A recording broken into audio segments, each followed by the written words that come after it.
Welcome to Khyati connects. నేను విద్య. తెలంగాణ రాజకీయాల్లో ముఖ్యంగా ఉమ్మడి ఖమ్మం జిల్లాలో మాటల తూటాలు పేలుతున్నాయి. రాష్ట్ర రెవెన్యూ శాఖ మంత్రి పొంగులేటి శ్రీనివాసరెడ్డి లక్ష్యంగా మాజీ మంత్రి బీఆర్ఎస్ సీనియర్ నేత పువ్వాడ అజయ్ కుమార్ తీవ్ర స్థాయిలో విరుచుకుపడ్డారు. 22A నిషేధిత భూముల జాబితా వ్యవహారం, భూభారతి సంస్కరణలు, రుణమాఫీ అమలు వైఫల్యాలపై సూటి ప్రశ్నలు సంధిస్తూ సంచలన ఆరోపణలు చేశారు. స్వయంగా ముఖ్యమంత్రి ఇంటి స్థలాన్ని నిషేధిత జాబితాలో పెట్టిన చరిత్ర ఈ రెవెన్యూ శాఖదని, ప్రజల ఇళ్లను 22Aలో పెట్టి తొలగించడానికి 20% కమిషన్లు వసూలు చేస్తున్నారంటూ తీవ్ర ఆరోపణలు గుప్పించారు. ఖమ్మం జిల్లాకు చెందిన 3 మంత్రులు సమీక్షలు లేకుండా ప్రేక్షక పాత్ర పోషిస్తున్నారని మండిపడ్డారు. పువ్వాడ అజయ్ కుమార్ చేసిన ఈ ఘాటు వ్యాఖ్యలు ఏంటి అనేది ఇప్పుడు చూద్దాం.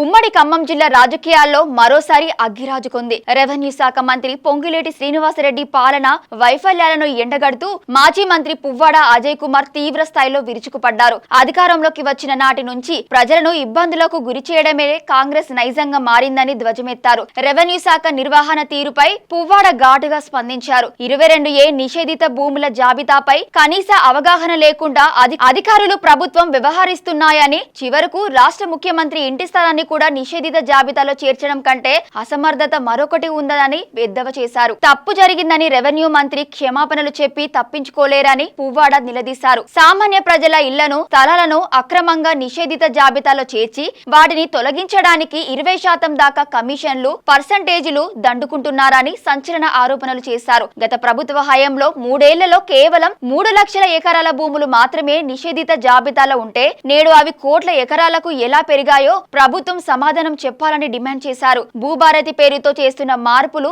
రైతులను, ప్రజలను మరింత గందరగోళంలోకి నెడుతున్నాయని విమర్శించారు. నాడు కమ్యూనిస్టు పార్టీలు నిస్వార్థంగా పోరాడి పేదలకు ఇళ్ల స్థలాలు ఇప్పించాయంటూ గుర్తు చేశారు. కానీ నేటి కాంగ్రెస్ ప్రభుత్వం క్రూర మృగాల మాదిరిగా పేదల ఆస్తులను లాక్కునే ప్రయత్నం చేస్తోందని, ప్రజల రక్తాన్ని పీల్చే విధానాలను అమలు చేస్తోందని మండిపడ్డారు. ఉద్యోగాల కోసం, న్యాయమైన హక్కుల కోసం శాంతియుతంగా ధర్నాలు చేస్తున్న విద్యార్థులు, నిరుద్యోగులపై ప్రభుత్వం నిర్దాక్షిణంగా లాఠీచార్జ్ చేయిస్తోందని ధ్వజమెత్తారు. కాంగ్రెస్ ను నమ్మి ప్రజలు, యువత తీవ్రంగా మోసపోయారని ఆవేదన వ్యక్తం చేశారు. కాంగ్రెస్ ప్రభుత్వ వైఫల్యాలపై తాము మాత్రమే కాదని స్వయంగా కేబినెట్ మంత్రుల పిల్లలే బహిరంగంగా రోడ్డెక్కి విమర్శలు గుప్పిస్తున్నారని పువ్వాడ ఎద్దేవా చేశారు. ప్రభుత్వంలో జరుగుతున్న అంతర్గత చిట్టాను బయట పెట్టాలని డిమాండ్ చేశారు. ఖమ్మం జిల్లా నుంచి 3 కీలక మంత్రులు ఉన్నప్పటికీ జిల్లా సమస్యలపై ఏనాడు కలిసి సమీక్షలు నిర్వహించలేదని ఆరోపించారు. గప్చుప్ సాంబార్ బుడ్డిలా వ్యవహరిస్తున్నారని వ్యాఖ్యానించారు. తుమ్మల ప్రాతినిధ్యం వహిస్తున్న నియోజకవర్గంలో ఎంతమందికి రుణమాఫీ జరిగిందో